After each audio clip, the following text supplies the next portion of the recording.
Welcome to What is Going for new thought from the edge of Each week on Time's flagship radio show, veteran broadcaster, author, and media consultant Sandy Sedgbeer conducts thought-provoking interviews with inspirational authors, artists, musicians, scientists, speakers, and filmmakers who are working at the point where spirituality and science meet consciousness at the very edge of Here is your host, Sandy Sedgbeer. Hello. Following on from a previous show in which he outlined why spiritual suffering may be at the root of our modern epidemic of metabolic syndrome and other widespread health issues, somatic psychologist Michael Shea returns today to the show to share the latest information about the spiritual function of the vagus nerve and its key role in the mind-body-spirit connection. Michael, welcome back to the show. Thank you, Sandy. Always good to be here. Appreciate you. So I read an article on the BBC Science Focus webpage today that described the vagus nerve as a sort of polymath of the parasympathetic nervous system, getting involved in everything from breathing, heart rate, swallowing, sneezing, digestion, appetite, immune response, body weight, mood, and even orgasm. But I don't think I've heard anyone talk about the role that it plays in nurturing the seeds of spiritual experience. So tell me more about that. Well, Sandy, you just named all the seeds of spiritual experience. So, we have a body, okay? And our body has an instinct for self-transcendence. It's there from conception. We have form, we have movement. It's incredible that how it functions. And we're finding that the vagus nerve, in terms of how it functions, and as you just named, it's connected to everything in the body. In that way is kind of like the soil. I wouldn't call it the seed. I would call it the soil in which our spiritual experience and our maturation as human beings can take place, because it gives us an inner knowing. It gives us a consciousness. It gives us a voice that we can listen to when we pay attention to it. People talk about the heart-brain connection. They talk about us having two brains, one in our gut, and one in our head. Is this all to do with the vagus nerve? Yeah, really, it is. And first of all, you and I are going to have this conversation as if they're separate things, but we always have to consider that it's just one thing we're talking about, but how things are connected. And so the vagus nerve is the great connector. In the human embryo, when the vagus nerve develops, its cells, start in the back of the head here. They actually come through the neck. And where do they go first? The lung and the heart. And where do they go next? They go the intestines. And what happens is a certain amount of cells in the intestines, they slough off and they become the enteric nervous system. And those cells create connections to our spinal cord in the back of us to go up to the brain. And the vagus is in front and it's going up the middle of the body to the brain. So think of the vagus nerve as a whole loop in terms of the gut-brain, head-brain connection, that we have the vagus up and down the middle, and the vagus had cells that created the gut-brain, and it goes to the spinal cord up to the brain. So it's a looping where all this information then is shared with the body between the two brains. Why has it taken us so long to learn about the vagus nerve? Well, that we could get into a lot of history, and that has to do with neuroscience and what neuroscience is really focused on. Maybe you remember, but in the 1990s was declared the decade of the brain. And so that's in the 90s when all of this information started. The vagus nerve became very big and very popular right at about 1990 or 91. But it also got lost within the context of all these other brain structures that are incredibly important, because what does the vagus nerve do when it gets to the brain? Well, it has to send signals for sorting things out, such as the physiology of self-preservation. So I need to be able to orient to eating, and I need to be orienting to being able to eliminate waste products. but it also ties into those structures of the brain that are very, very critical on assessing safety. So when we talk about the spiritual component of the vagus nerve, we have to first start with the foundation of the vagus is providing information about our external safety from the people around us and internal safety. So if we're eating junk food and processed food, we're basically causing food trauma, and the vagus nerve is saying, I'm not internally safe, okay? And that really begins to change the way we orient to our own survival and our own healing. It also changes our spiritual practice, and it changes the way in which we orient to our own instinct for self-transcendence.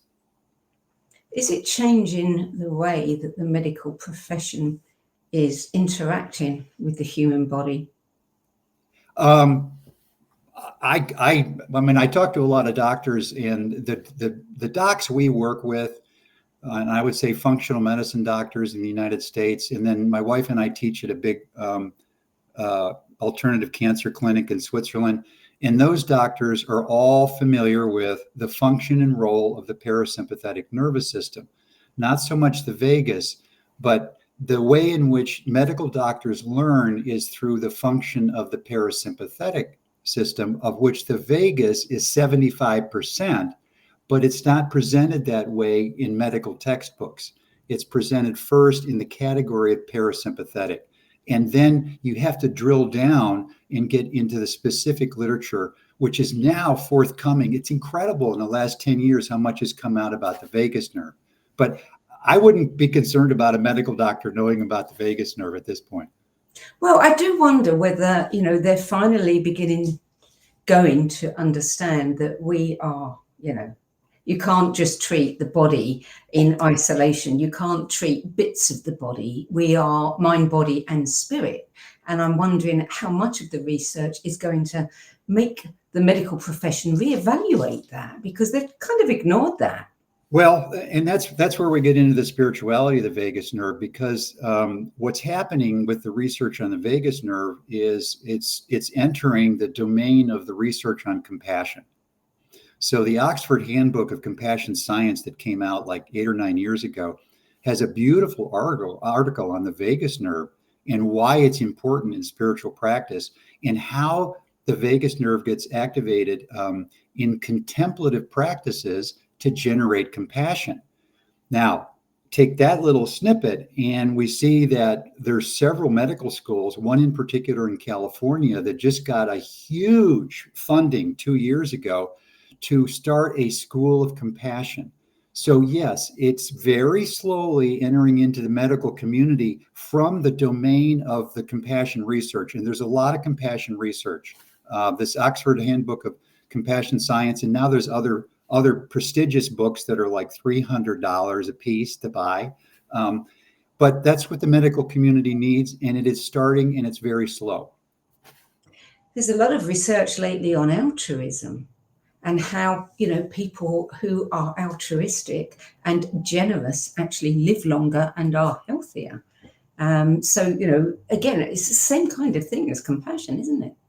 Well, altruism is kind of the end result of the spiritual path. So if you could say that, in life, we have spiritual formation where we have a spiritual being, when we're a child, and we have different ways of relating to our spiritual process. And then there's the spiritual maturation that goes on, over time. So it's very important to appreciate the developmental aspect of that and compassion, but it requires contemplative practices. This is what the research now is pointing to, that in order to link together, let's say, compassion with the vagus nerve with spiritual maturation, we need to have be in the domain of contemplative practices. And so we have the new named field of contemplative neuroscience, and the vagus nerve is in its function is really influencing that. So this is a very big part of the relationship between spirituality and the vagus nerve and compassion in general. But altruism is the maturation.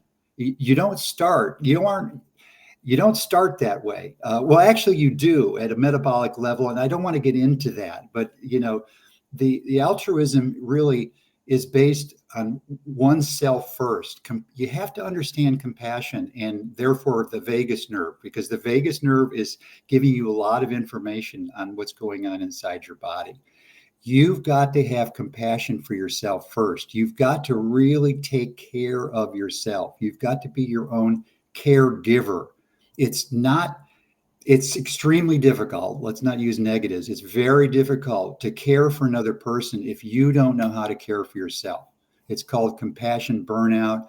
Compassion fatigue now is big in the helping professions. I had a year of training as a multi-faith chaplain, and it was very, very big. I just didn't want to get placed in a hospital and have to deal with that level of distress, which is constant. So you have to take care of yourself. So in terms of compassion and altruism, you have to be altruistic to yourself. That is, as you may know, very difficult to learn. It took me a long time to learn that. And I'm still working with that because I'm in the helping profession. So already this morning, I've done a consult on quite some time with a patient with breast cancer, and just the horror of going through that process and getting ready for the surgery tomorrow. So it's around us all the time. And this afternoon, when we finish, I'm going to take a break and go to the beach because I need time away from that level of giving and caring and being compassionate and taking care of myself. So with all the research that's emerging, and with this knowledge that, we've got to be, contemplative practice is so important, is that kind of throwing a bit of shade on all of the devices that are suddenly coming on the market, to rebalance your vagus nerve? I hate to say this, but there was a journalist in the late 1800s, Ambrose Bierce, and he said, nobody ever lost a fortune underestimating the stupidity of the American public. I'm not saying these devices don't have value, because those devices come out of research literature on a function of the vagus nerve in which the vagus nerve can create anti-inflammatory signaling. You want to have that for your healing process. So there are ways that you can electrically stimulate it. It was based on research where they would surgically implant a device by the vagus nerve. It comes real close to the surface right here by your collarbone. And then you could just pass a device over it, and it would stimulate the vagus nerve and create an anti-inflammatory response for patients with multiple sclerosis, with MS. Now, on the internet, you can buy it anywhere, and you can put it on your ears, because that's what you do, and you go from there. And to stimulate your vagus nerve, most everyone has inflammatory processes going on.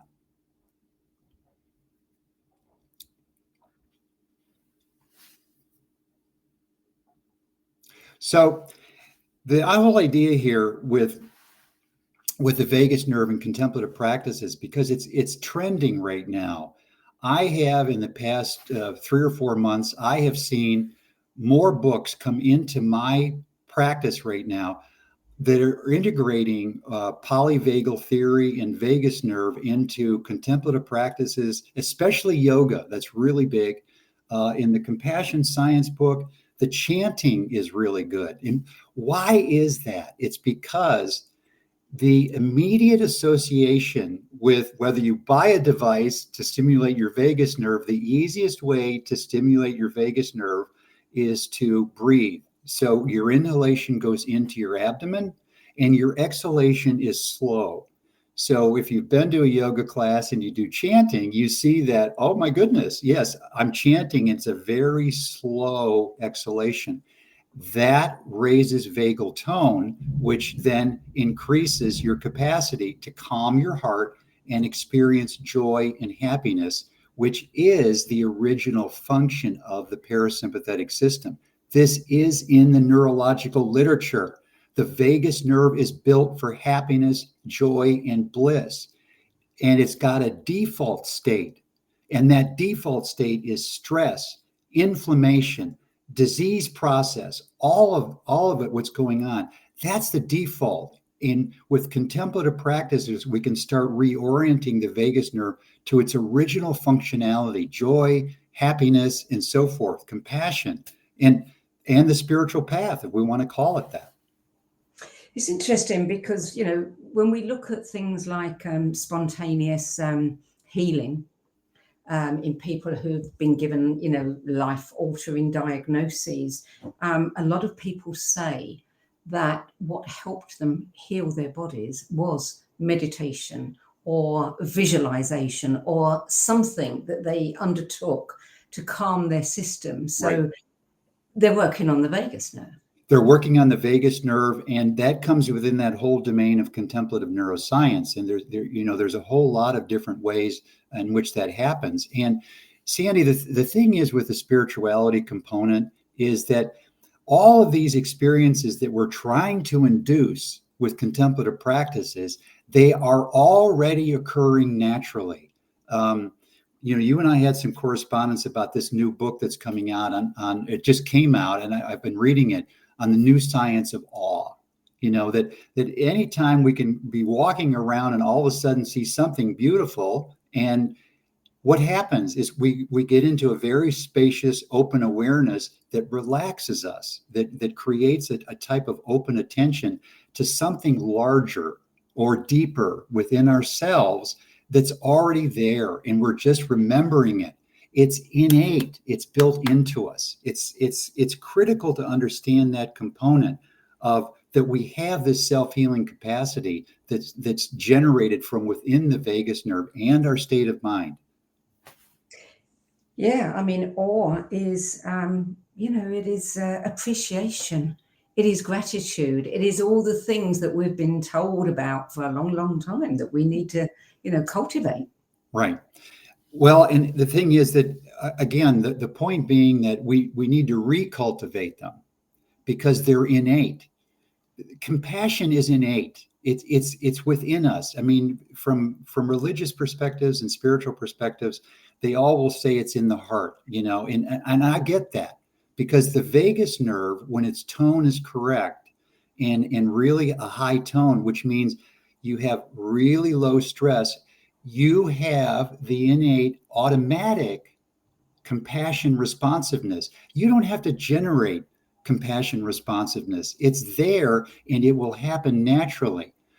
However, contemplative practices are necessary in order to, what's the best way to help that process mature, or, as they say, to make sure the soil is fertile for that seed of compassion to continue to grow. Very, very critical.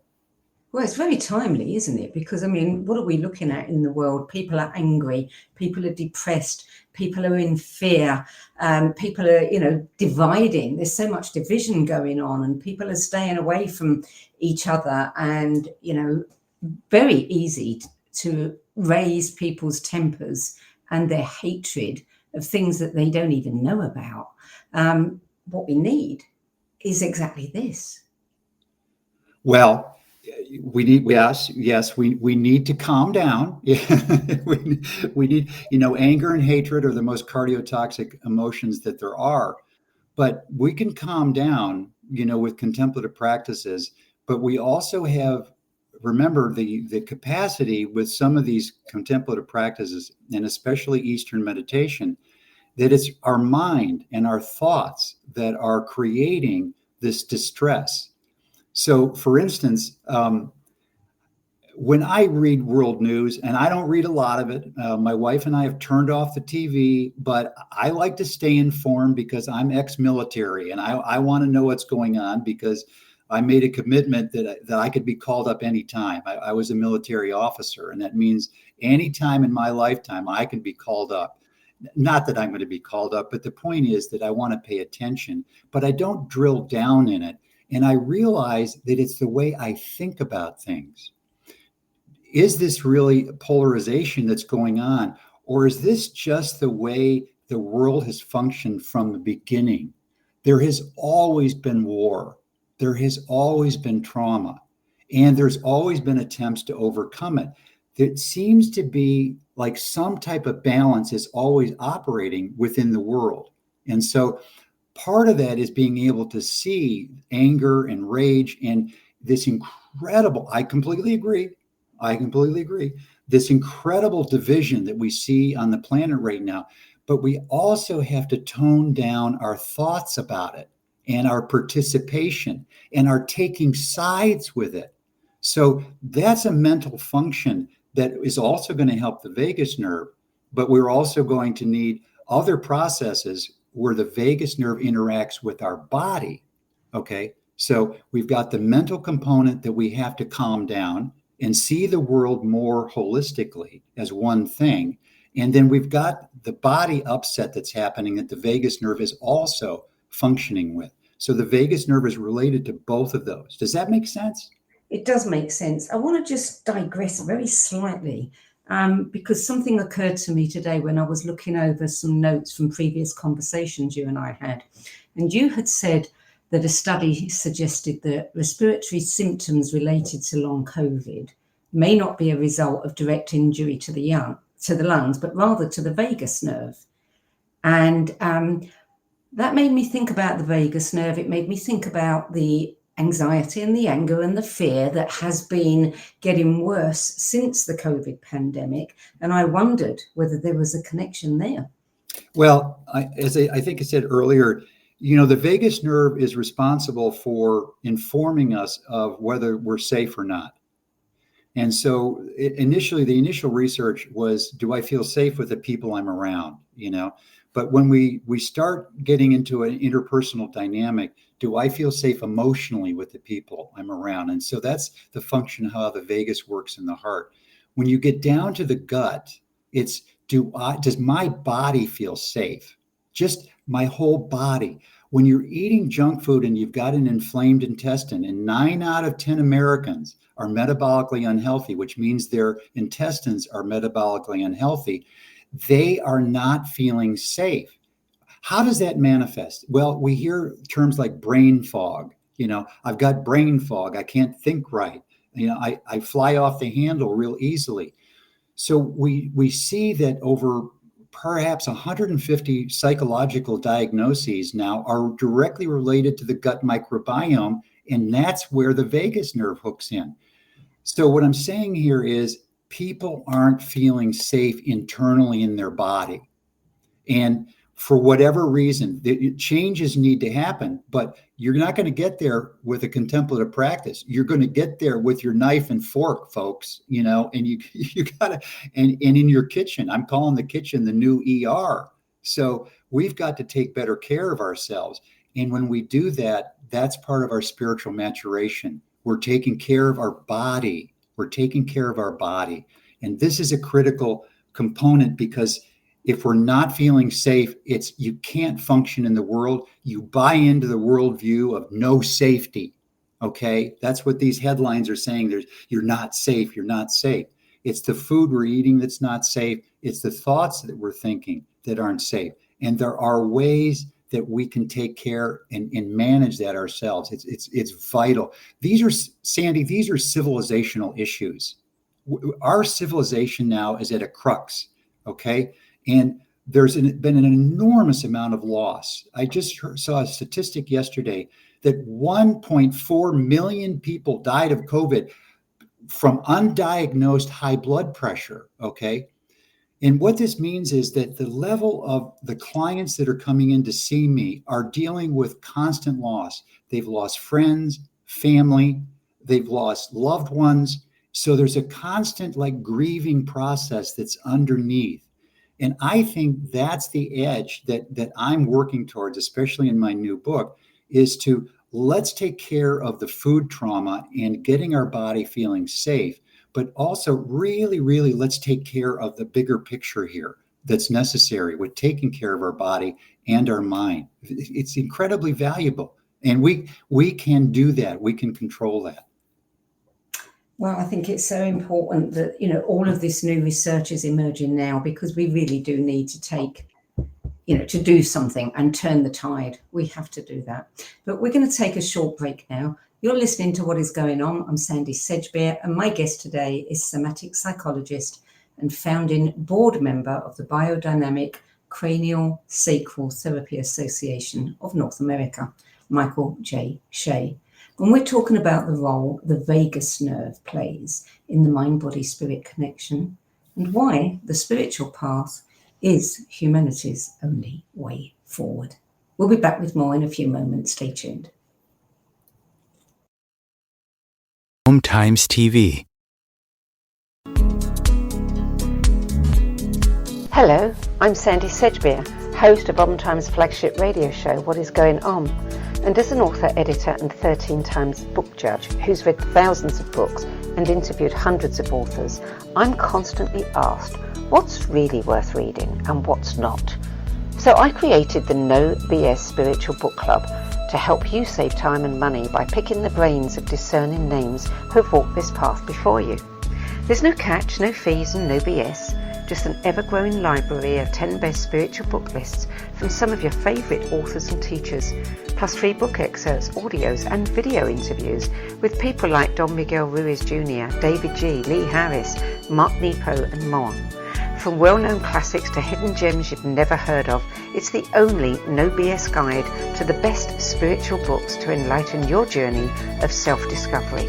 So why not join the club? Get inspired and save money at the nobsspiritualbookclub.com. Imagine becoming a super influencer. Reinvent yourself, invest in your brand, and then manifest your success with a robust spheric approach. Om Times Media and Broadcasting offers a unique and multifaceted way to become the spiritual and conscious influencer you deserve to be by putting your message across our powerful platform with its proven record of integrity and excellence. Through our produced shows, Om Times offers the opportunity to become a social media TV personality, a radio show host, an Om Times magazine columnist, and a syndicated podcaster, all in one shot.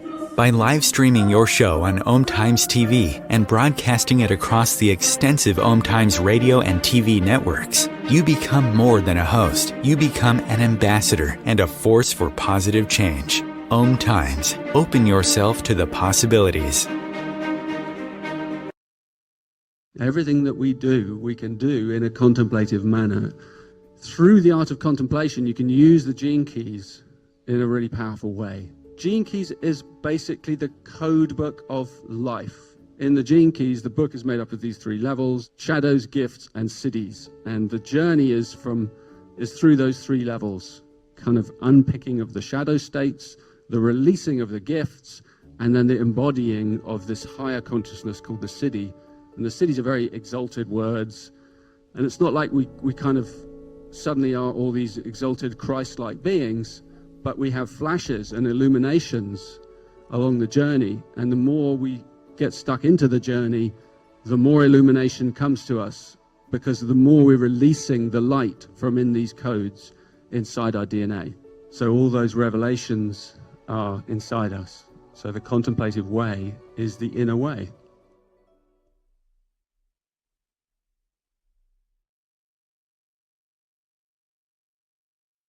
There are 16 million children struggling with hunger in America.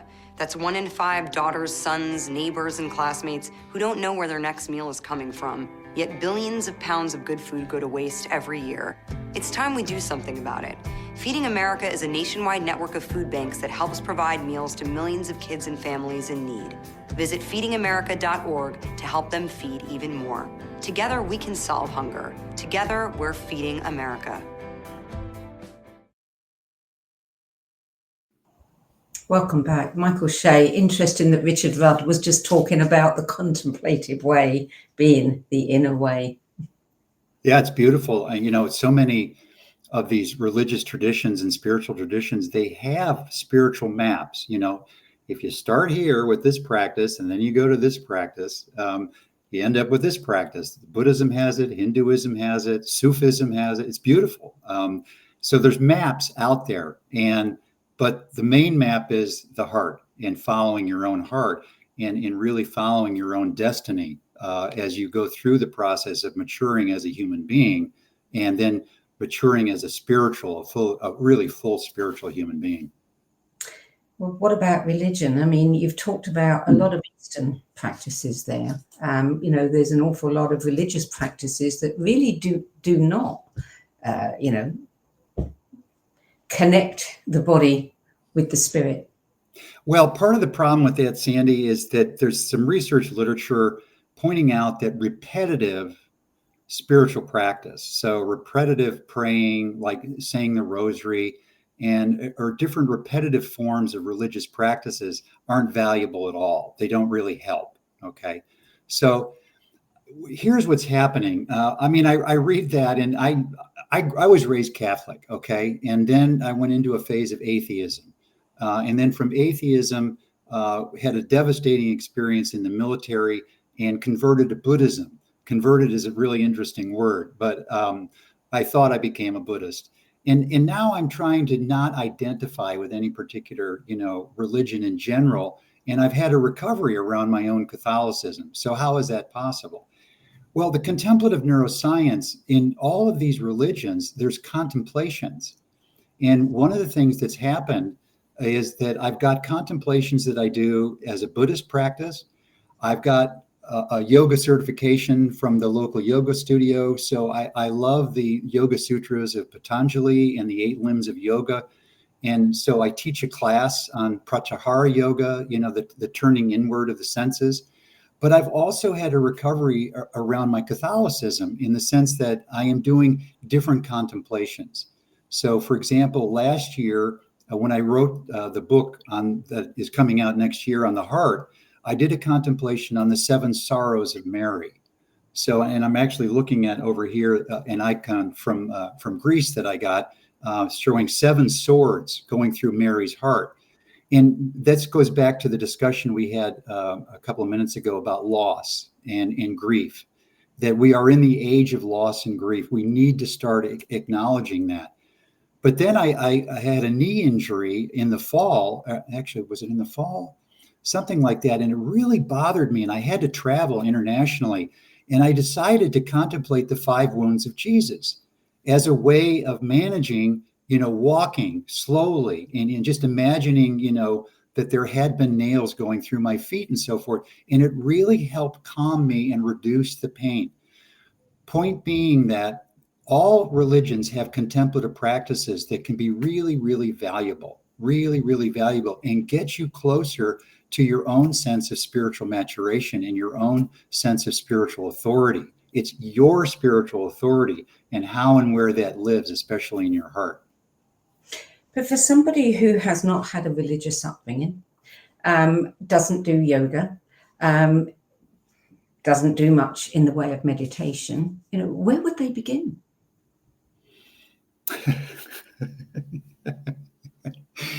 Sandy, anything can be considered a meditation. So I'd actually have to sit down with such a person because, for example, as being trained as a multi-faith chaplain, they say sometimes an atheist that's dying will call you into the room because they want to talk. And you go, what are you going to talk about if you can't talk about God or Jesus or whatever?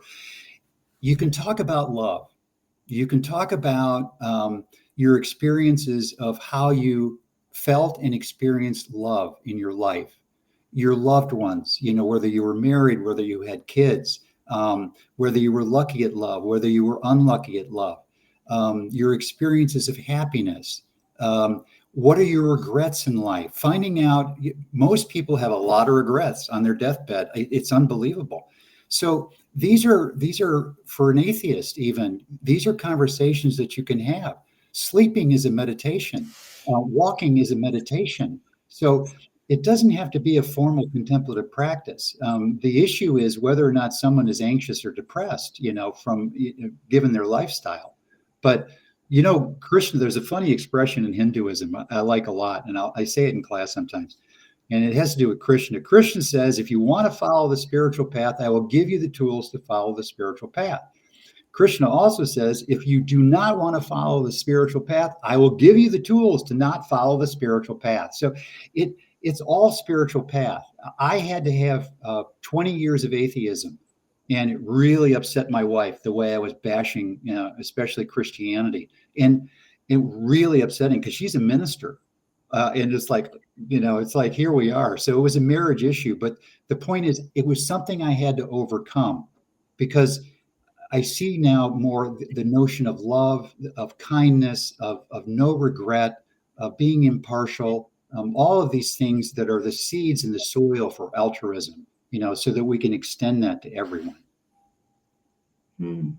Your next book, as you just mentioned, The Biodynamic Heart, Somatic Compassion Practices for a Clear and Vital Heart.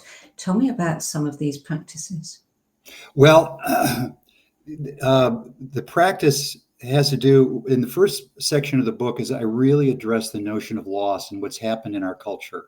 And so it's really the practices of being able to acknowledge loss, and to be able to support each other in grief. I'm reading, my wife and I do a lot of reading now on grief, and I've actually got a set of cards, these 52 cards I just got from Wisdom Publications. They're beautiful contemplations about grief and so forth. And it's being able to really get into the notion of loss and grief and integrate that, as part of our spiritual practice. But then it gets into my own particular autobiographical dynamic associated with the terrorist bombing attack that I was in the military. And then my own spiritual path, telling people, your way is your way. Here was my way. And it was very irregular. The path is very irregular. And it's really going to be your path, and finding support for your particular path. And then I get into the different dynamics, especially associated with the instincts. You and I have had a conversation about the vagus and the metabolism of the human body, and the disruption of the metabolism. Metabolism is linked to our instincts, just like physiology is linked to our anatomy. So the book gets into a very detailed discussion of the science of interoceptive awareness, and how we can feel the vagus, how we can feel when we're hungry, how we can feel when we're full, but especially what's called cardioception, the neuroscience, the science of feeling our heartbeat. So the main meditation that I do with the vagus nerve is to breathe and then feel my heartbeat, because heartbeat, when you're consciously aware of your heartbeat, initiates the instinct for self-transcendence and is directly linked to empathy. So over 20 years now of research on empathy, the more you can feel your heartbeat and really sink into your heartbeat, the more you can avoid trauma, the more you can change your behavior, the more you can influence vagal tone, and the more you can promote empathy and compassion as the basis and the remembering of how that lives in our heart, and how we can be with other people that way. That's the key point for me with the book. The last part of the book, Sandy, are all the hand positions that I've developed for the cardiovascular system. So I'm a manual therapist, and I apply the craniosacral therapy to the cardiovascular system. And I take it towards the mystical edge of the dynamic, because in the history of osteopathic literature, starting in the middle of the 1800s, many of these manual therapists and osteopaths were mystics. My main mentor, an osteopath, very, very mystical person. And so I teach that component in the last, where our hands are a ministry. This is a spiritual ministry. The heart meridian has a point here, and you can visualize beams of light coming out of that while you're healing or having your hands on people. So I teach these visualization practices, and also how to engage the cardiovascular system with visualization, with movement, with touch and kindness, in order to facilitate the instinct for self-healing and the instinct for self-transcendence. Now that's it's a big book. 500 images. It's the biggest thing I've ever done. Of the 9 books I've done, this is the biggest one. Well, I mean, it sounds like a really interesting book too.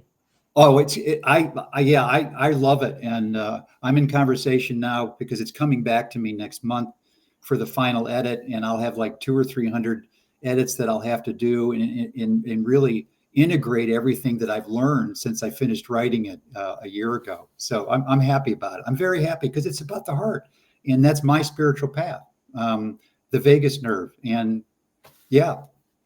Well, and you think about the hands, and I immediately think about Reiki practitioners, who are using their hands to feel the energy around the body. And I've had experiences with incredible, hands-on and hands-off healers where I have literally felt the heat coming out of their hands. So is this something we can do for ourselves? With these pictures in your book, can we, work on our own body? Oh yeah, absolutely. What I teach is, it's very simple. It's all on the internet anyway. So it's first of all, to get into a place where I place my left hand over my heart and then my right hand over my belly, where the vagus nerve ends just below the umbilicus. And then I just do breathing. I just breathe into my hand and my belly, and then long exhalations. And I just start settling myself. Once I do that, I tune into my heartbeat, and I start feeling my heartbeat. And what I do with that is I'll recite a prayer or a poem that I've memorized in the cadence of my heartbeat in order to increase empathy. And then once I do that, then I start visualizing different colors. So I like to teach visualizing, and then the book is what I teach, is visualizing the heart being white, and then visualizing the heart being blue, and then yellow, and then red, and then green, and then letting it grow from there.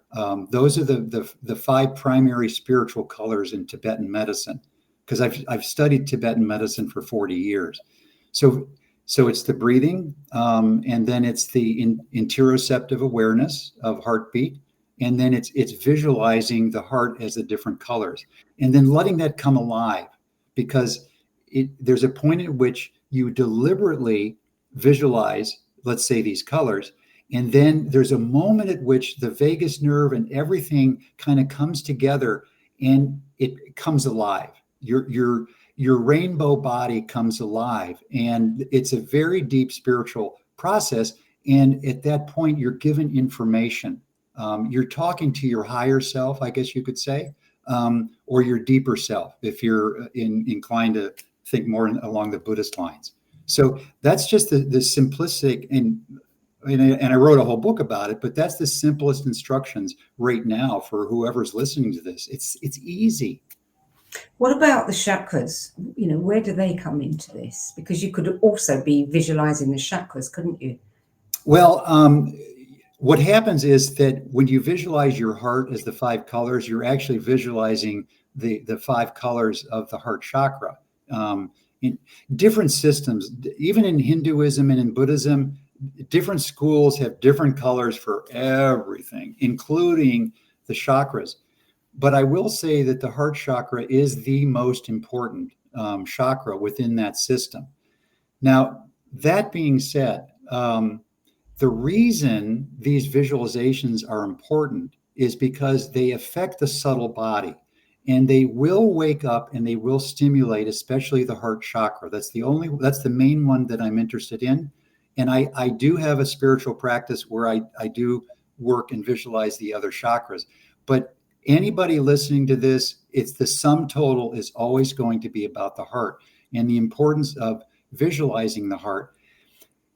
Sandy, the reason why this is important is that you're activating biophotons. When you do these color visualizations, all cells in the human body secrete, or they don't secrete, they emit colors, they emit biophotons.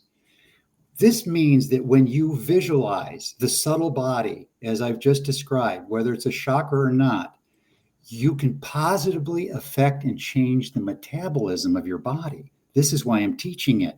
So in other words, you go into your subtle body for visualization in order to heal the cells of our body at a metabolic level, because this is the disease du jour that we have in our culture. We are metabolically unhealthy human beings now.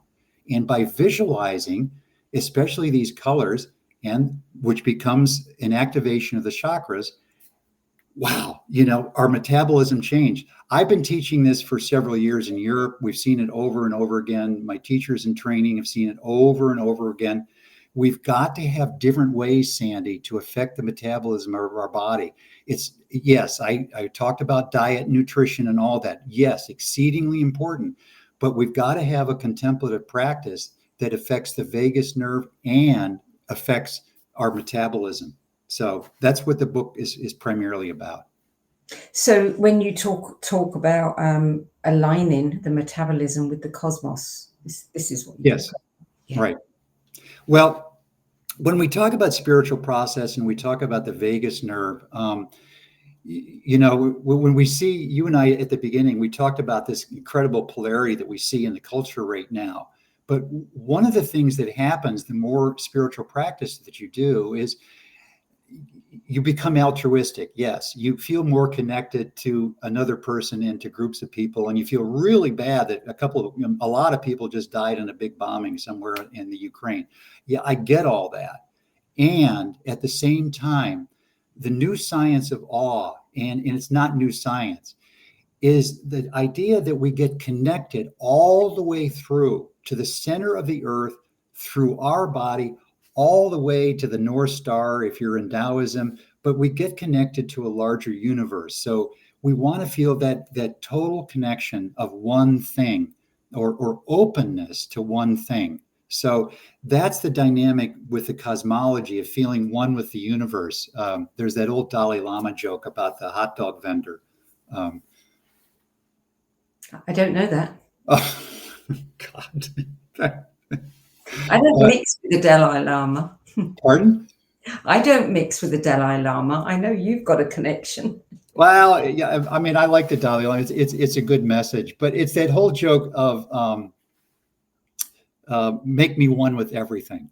The Dalai Lama goes to the hot dog vendor, because when you go to a hot dog vendor on Coney Island, you say to the vendor, make me one with everything, the ketchup, the mustard, the relish, and everything.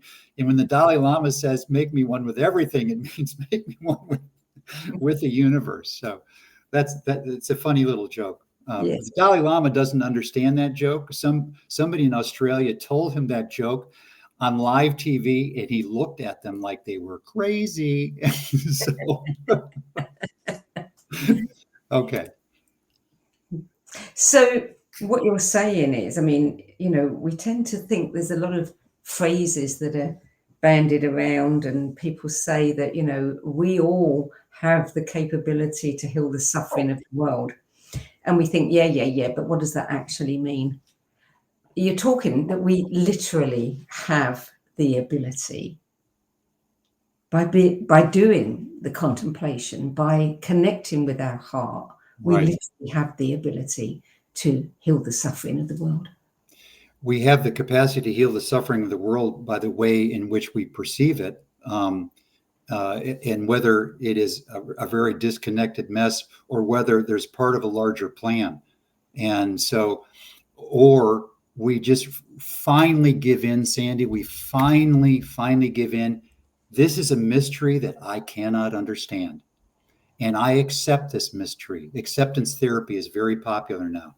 So I accept this mystery, and I no longer have to be so upset and concerned about it because it's a mystery. And I know there's people working on trying to help. And the way I can help is by not getting upset and getting emotionally distraught about it. When I don't have to get distraught and emotionally upset, I can heal the world because I see the world as one thing, as an interconnected whole. And I accept that it's a mystery. I can't solve it. You can enter a mystery, you can't solve it. So I know you and I are living in a mystery, and it's a big mystery, and we need tools to navigate that mystery within ourselves and to reduce the toxicity of hatred and anger and really see the interconnectedness of all of it. Well, yeah, and we know that the spiritual path is the only way forward. We have to embrace that. Yeah, and again, earlier we talked about, and that's the problem, with the medical community. Back in the Renaissance, the Catholic Church cut a deal in Paris with the medical authorities, and they just said, look, you take the body, we take the spirit. You don't get to have the spirit anymore. And we've been paying a heavy price for that. Sandy, we've been paying a really big time heavy price for that. And so my work and the work of all the people I know and am with is to bring back a spiritual understanding and integration, that we are a unit of function of mind, body, and spirit, which we've been told forever. But we have to realize that, and we can realize that when we raise vagal tone, when we have compassion practices and contemplative practices that allow us to really nurture that seed in soil, that it will bear the fruit of inner realization of one thing in non-duality, and also that one thing of altruism, of really, I need to be more kind. I need to be more kind to the people I'm around, to my wife, to my community, wherever I can be more kind. Absolutely. So how long have you been working on this book? Sounds like a long project. Sandy, it's interesting you say that. And thank you for asking that, because I started writing this book 20 years ago, and it took like 4 or 5 years. And I was working on it with my sister, and we got a contract from a big time publisher. And then it went through the editorial process, and something triggered the publisher, and they canceled the contract. So it just sat. It sat for a long time. And then COVID started, and my previous publisher at North Atlantic Books had moved to Inner Traditions, my current publisher. And out of the clear blue, he writes me and he says, "Do you have any books we can do?" And I said, "Yeah, I got 2." Because with the COVID, my cohort of students and so forth said, "You've got to write about the immune system." So that's my current book, is the biodynamics of the immune system. And I really wanted the heart one done, but they said, "No, we'll do the immune system because of COVID and blah, blah, blah." But so then finally they said, "Yes, we'll give you a contract for the heart book." And that's really where I'm at right now. It's the fruition of 20 years of contemplation and writing about the heart and looking at research literature, the vagus nerve, all of the things that we've just talked about. It's a fruitional piece for me because I really feel it's important to shift the whole discussion and dynamic of how we heal the body, how we heal ourselves, and how we integrate the spiritual component. And how easy that is. It's an aptitude that's different for you. It's different for me. I've got practices that I've learned, that I've rejected. They don't work for me, but now I've got the ones that do work for me. It's trial and error. You've got to keep going, whoever you are that's on the spiritual path. I would imagine in that 20-year period where the book was sitting, the science, I mean, you had to go back and revisit it because the science has changed so much. Oh, it's amazing. And then all of a sudden you get compassion science. So you have all the science on empathy, all the science now on compassion, and that's going to be integrated, into medical schools and so forth. So, and you've got loads of literature now, research literature on gratitude, all of these things. It's just incredible. And yet we have to remember, Sandy, it's innate. It's there. It's already built in. And these practices allow us to remember it, to recover it, to recognize it, and to nurture it. We have to sweep our garden, as they say in Zen, and nurture this possibility. So it's a beautiful time we're in. I think this is a beautiful time we're in. Agreed. 500 pages is, a lot, not for someone like me who devours books, but for a lot of people. What are you doing to help those who might be intimidated by such a big book? Are you offering free events? Are you, online, etc.? Yeah. Well, Sandy, that may be the way you and I got connected, because my first publisher, and I did 6 books with them, never assigned me a publicist. So I write a book and bingo, I'm on to the next one. I don't even promote it, because bookstores and talking at bookstores was fading out at that point in time. So I write the immune system book, and Inner Tradition says, "We've assigned you a publicist. You are now going to be given podcasts and all sorts of things to promote your book. And I'm an introvert, and I'm like, oh my God, I've got to promote myself. So I had to begin learning how to promote myself. And the first 2 or 3 interviews were like, it's like, because I'm not a good salesperson. But at any rate, I learned to be able to talk about the book from the perspective of altruism and self-compassion, and really how to help ourselves. So I've been assigned a publicist, and as soon as this next book comes out, there'll be a whole other round. And actually, I've already lined up a number of podcasts and interviews and so forth, because I'm actually enjoying the process. I'm really enjoying the process, and I want to thank you. Passionate about it, and that comes across. And you don't need to have anything else other than passion for what you're talking about. When is it going to be published? The publisher just told me last week that it'll actually be a year from now in August. And with the immune book, I went, no, we've got to get it out now. People are sick, people are dying.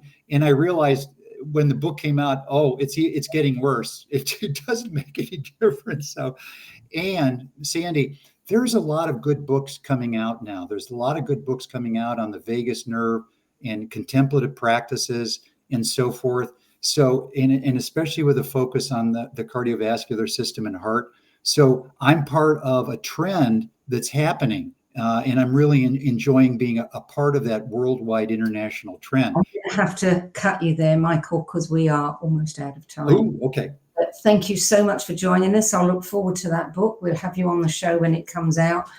And we'll talk again. Okay. Thank you, Sandy. Thanks. Michael's book, Biodynamics of the Immune System, Balancing the Energies of the Body with the Cosmos, and his new book, The Biodynamic Heart, published by Inner Traditions. That's it for today. That's all we've got time for. I'll be back at the same time next week. Thank you, Michael Shea. Thank you, Sandy. Pleasure.